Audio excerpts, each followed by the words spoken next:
When we think about Christmas, we think about snow and sleigh bells and horses and ornaments, Christmas trees and garlands on the fireplace. I know I'm looking forward to all of these things coming up over the next few weeks as we celebrate Christmas this December. But for William Shakespeare, not only did he not have a Christmas tree, but he didn't even have the same kind of mantelpiece that we think of today. Christmas was a lot different for William Shakespeare. So this week, we are exploring the history of Christmas, and we'll be exploring Shakespeare's history of Christmas all month of December, every Saturday here on Did Shakespeare. And this week, we're kicking it off by exploring the word Christmas that appears in Shakespeare's plays. We're asking, did Shakespeare write about Christmas?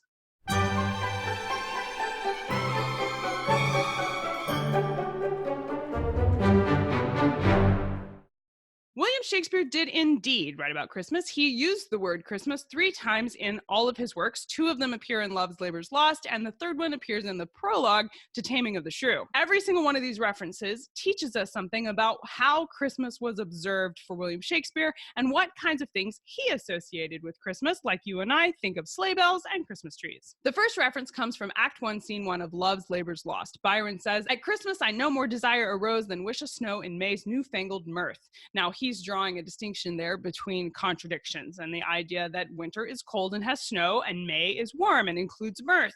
The idea of May including mirth is a whole other topic for Shakespeare history on another episode of Did Shakespeare, but this week we're going to focus on the fact that this quote tells us that for William Shakespeare, Christmas time was a time of cold and winter. Now, if you live where it is cold in winter and snows regularly, this might not come as a surprise to you, but my aunt lives in Brazil and it's warm there for the winter holidays of December, and so it's her summer.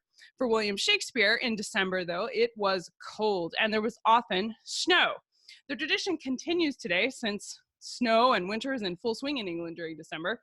And while the image for us today may be one of beauty and the whole world blanketed in snow, it seems Shakespeare might have been in the camp of seeing winter as this dreadful, depressing, intensely cold part of Christmas, because later in the same play, Love's Labour's Lost, he features a song that highlights some of the most despicable parts of it being winter and cold outside. He talks about going and trying to get your milk, but it comes home frozen in the pail and you've got to deal with that. Your blood and your body feels cold because you're so cold outside. Scary owls at night which stare down at you, the blowing wind, everyone has a bad cough, and your nose getting red and raw. All of these things are featured in the song that Shakespeare wrote and generally makes winter sound horrible. The second reference is also from Byron in Love's Labour's Lost, but this time we're over in Act 5, Scene 2, and he says, "To dash it like a Christmas comedy." This line is important because it reminds us that one of the key aspects of celebrating Christmas for Shakespeare was comedy and performance. Whether it was performing comedic plays like the one Shakespeare wrote, dressing up in costume, or having fun with the Lord of Misrule, Christmas time was marked with a unique tradition in Shakespeare's lifetime where everybody's traditional role was reversed. You may have done something similar in elementary school when you played the opposite game. And if you played opposite day or opposite game, it was the time when yes meant no and no meant yes, up was down and down was up, and everything was switched around. Well, Christmas time, this was the way to celebrate Christmas for William Shakespeare. In performance of plays, yes, but also just for fun, it took the form of role reversal. Living in a very structured class-based society, oftentimes owners and leaders would trade places with their servants or employees, and the lower classes were allowed to enjoy some of the privileges and benefits that were normally only afforded to a class to which they didn't belong. Additionally, many people would trade genders and dress up like a man if they were a woman and vice versa. It was funny to see someone going around dressed up and acting like something that they weren't and that you knew they weren't. And this trope is used in modern day comedy sketches. We see this today in films and on stage where a character will dress up like the opposite gender or like a position that is not what they really are when they don a costume to pretend they're a guard to sneak into something. And it's funny for us as an audience because it's unexpected. This same type of comedy and hilarity was used for William Shakespeare specifically as a way to celebrate Christmas. The third and last reference to Christmas we find in Shakespeare's plays comes from Christopher Sly in the prologue of Taming of the Shrew.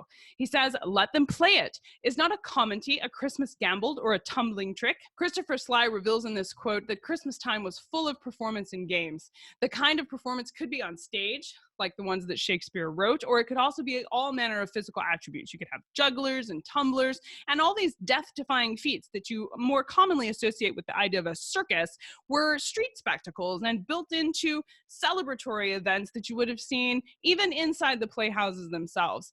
Additionally, gambling, and specifically playing at cards or dice, was hugely popular for Elizabethans. There are court records of everyone right up to the King and Queen of England who played at cards for money, both winning and losing substantial amounts at these games. While the gambling games were popular all year round, and this was a huge thing the Elizabethans and Jacobeans would do during William Shakespeare's lifetime, the atmosphere of merriment afforded by the holiday season was an especially prominent time for people to play at games. You can play some of these games yourself by subscribing to Shakespeare Weekly. You can also check out other videos on the channel because we've covered games like Naughty and Maw and How to Make Apple Wassail are all episodes that we have here at Did Shakespeare. Some of the Apple Wassail videos are actually called Experience Shakespeare, but you go back and look through the feed, you can find those, and you can make Apple Wassail for yourself at home, just like William Shakespeare would have had. You can play the games that he would have played at Christmas time as well.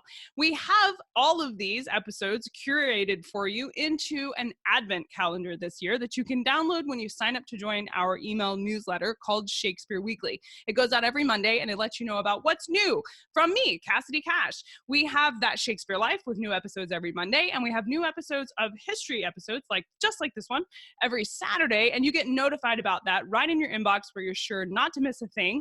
And you get that just for being a subscriber. But in addition to being the first to know about new stuff, you also get some of these resources like the recipes, the ebooks, the diagrams, the card games, the instructions for how to play. I send them directly to you just for being a subscriber. You don't pay anything. You just get history and tangible printables that you can use to work in your classroom. Or for me, we play it at home with our families on game night. So it's fun for everyone, and you can get that along with the 25-day Advent calendar featuring all of these history tidbits like the apple wassail recipe and how to play Naughty, all buried inside the 25-day countdown to Christmas Shakespeare calendar that you can find at CassidyCash.com/25days. I've linked to that below this video, so it's really easy just to click and find. But every day has a QR code, and you can scan it to download a resource about the life of Shakespeare and how he celebrated Christmas, so you can spend the whole month of December celebrating Christmas just like Shakespeare. I hope you have fun with that. I know our family enjoys it every year. And so from our house to yours, Merry Christmas!